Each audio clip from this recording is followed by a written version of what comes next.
دا موږ چې اوس ناست یو 100 کاله بعد چې ډېره زندګي دي 100 کاله زموږ 100 کاله بعد بیا زندګي بیا زندگی دس 100 کاله بعد که 100 کاله دی زندگی سی آخر مرگئی دی مرگئی آخر به قبر ته ځې قبر ته چې ځې بیا قبر د دولت ځای نه دی قبر کې چاله سونا چاندي ډالر او پیسې کرامت دي چاته ګټه کوي قبر د اعمالو ځای دی قبر د اعمالو ځای دی قبر د نیک اعمالو د قرآن ځای دی عزیزانو دا کم بچان چې الله درکړي دي دا د الله امانت په دې باندې قرآن زده کړي په دې باندې علم زده کړي او چې کم علما الله درکړي دي په دې علماو باندې د دې علماو قدر وکړي په خدای مې دې قسم مې د الله په قسم وایم چې د انبیاو څخه بهترین مخلوق په دې دنیا نشته په دې معاشره کې د انبیاو بعد که الله ته قریب او نږدې الله ته قریب او نږدې هغه علما کرام زموږ په معاشره کې نن د چا قدر کیږي نن د چا سپورټ کیږي نن د چا تایید کیږي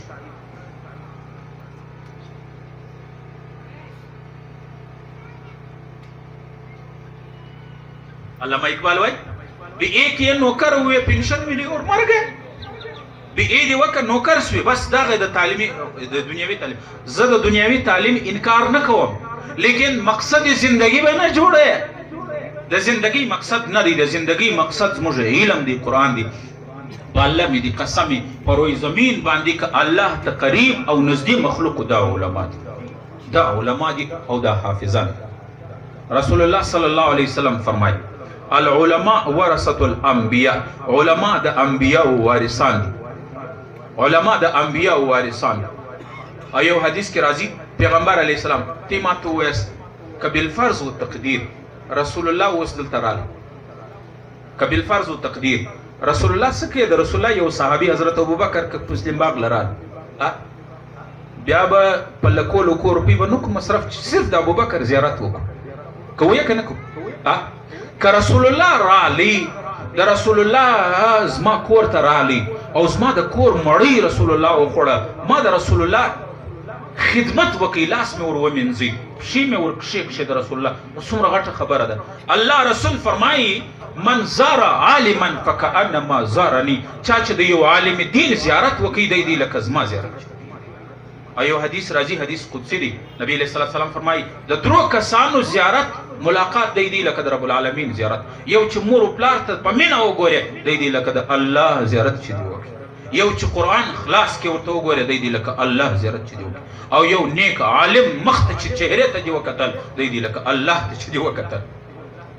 رسول الله فرمای من زار عالما فكأنما زارني چا چې د یو عالم ملاقات وکي دی لکه زما ملاقات چې وکي نبی علیہ السلام فرمای ومن صافح العالم چا چې د یو عالم سره روغړ ستړی مسه وک مولوی صاحب ستړی مسه ځال دی شي پر لاس می چول نه د خسي دی لاس فكأنما صافحني رسول الله دی لکه زما سره چې د ستړی مسه روغړ پښتنه وکړه نبی علیہ السلام فرمای من جلس في مجلس العالم فكأنما جلس في مجلسي څوک چې د یو عالم په مجلس کې کښېناستی دی رسول الله ویل لکه زما په مجلس کې کښېناستی یو حدیث کې راځي نبی علیہ الصلوۃ والسلام فرمایي اکرموا حملة القرآن د قرآن د دې حافظانو د دې حاملینو د دې علماو عزت وکي فمن اکرمهم فقد اکرمني رسول الله وی د دوی چې چا عزت او احترام وکي دی لکه زما عزت او احترام چې وکي یو حدیث کې راځي فمن والاهم فقد والا الله څوک چې د علماو سره مینه لري محبت لري دی لکه د الله سره چې دوستي وکړله د الله سره چې محبت وکړي ومن عاداهم فقد عاد الله چا چې د علماو دشمنی په مخ راواخیستل ډېر خلک وایي د عالم سره مینه لګېږي د ملا سره مینه لګېږي او الله بنده ملا د چا وارث دي د چا په چوکۍ ناست دي د چا په منبر ولاړ دي ته دې خبر یې دا د چا د الله صفت داري الله لا تأخذه سنة ولا نوم الله لره نه خوب راځي نه خوراک کوي د الله صفت العلیم الله خپل علم صفت و عالم تور کړي الله بنده ته څه وایي زما عالم سره نه لګېږي یو نو عزیزانو یو گزارش داري چې د دې علماو سره ناسته ولاړ د علماو سره مینه محبت دا زما او ستا د ایمان د الله د رضا سبب دی. دویمه خبره، شیطان و موږ ته دوه ظاهریله ستنې لګوي. حدیث کې راځي چې شیطان حدیث دی نبی علیہ السلام فرمایي شیطان د انسان په زړه باندې ناست چې څنګه انسان زړه غافل شي دی فورا هغه زهریلا انجکشن او ستنې ورلګوي. یوه ستن د دنیا د محبت لګوي، د دنیا د محبت لګوي یوه ستن، او دویمه ستنه د تعصب او د قومیت لګوي. دویمه ستن د دنیا مینه او محبت. اډیر خلک دای مړه پیسې وګټي بیا به چی شي سرمایدار به سي، اټیک د سرمایدار به سي، गाड़ी به ولري، سرمایه به ولري، بلډینګ به ولري، په کوټه کې به دیم بنگلاوي، په لاهور اسلام آباد کې به دې همي، په کراچي کې په جهاز کې به سفرونه کوي. اټوله منم په پیسو باندې دا ټوله تا وکړل. حدیث دی پیغمبر علیه الصلاۃ والسلام فرمایي یؤتا بانعم اهل الدنيا من اهل النار یوم القیامه. کم چا چې دین نه خپل کړي د دنیا په زیب و زیبایش، د دنیا په سہولت او آرایش پسې منډې وهي. دنیا داسې یو سړی چې په ټوله زندګي د سر درد نه لیدل او ټوله زندګي خوشبو د په مجلس کې بدبو راغلی دی، په ټوله زندګي د سر درد تکلیف نه لیدلی. دا به راوستل سي د قیامت په ورځ باندې فیسبخ فی النار صبغة.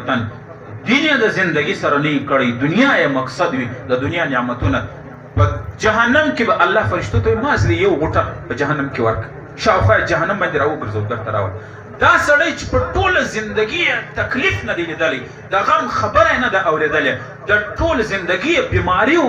مریضي نه ده لیدلې، په ټول زندګي دا چې جهنم شاوخوا وګرځي چې راولي الله به پوښتنه ځینې وکړي ثم یقال یا ابن آدم هل رأیت خیرا قط. ای انسان کله دې خیر لیدلی دی؟ هغه به وایي یا رب العالمین تر ننه مې خیر نه دی لیدلی،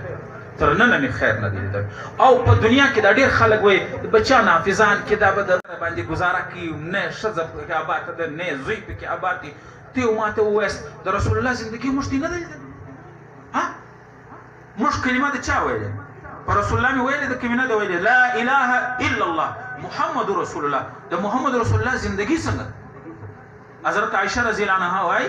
حضرت عائشه رضی الله عنها وایي موږ به میاشته تېره شو، دویمه میاشته ته به مې کتل زموږ په کور کې به چوله اور نه سو بل. حضرت انس رضی الله عنه ورته وایي خاله جي نو بیا ته ګزاره په چیش کوله؟ وایي دوه تور شیان، یو اوبه او یو خرما، په دې باندې زموږ کجور په دې باندې ګزاره. د رسول الله زندګي دا دنیا خو د کافر جنت ته ما ته اوس ځان ته جنت کو. په دې وجه باندې عزیزانو د دنیا مینه او محبت. حضرت فاطمه رضی الله عنها له حضرت علی رضی الله عنه د هغه کې راځي حضرت علی رضی الله عنه لاړې یو ځای مزدوري وکړله، هم د یو یهودي سره مزدوري وکړله، څه مزدوري پیسې رالې نو څه وړی راوړل کور ته. حضرت فاطمه رضی الله عنها وایي ما د هغه څه 4 مړۍ پخې کړې، یوه مړۍ حضرت علی وخوړله، یوه مړۍ حسن ته ورکړله، یوه مړۍ مې حسین ته ورکړله، او یوه مړۍ زما په حصه راله. حضرت فاطمه وایي دا یوه مړۍ چې ما راواخیستله چې ما څنګه دا ګوله ماته کړله ول مال بابا ګوره شی خوړلی که نه محمد رسول الله. او دا لور ډېرې وفاداره،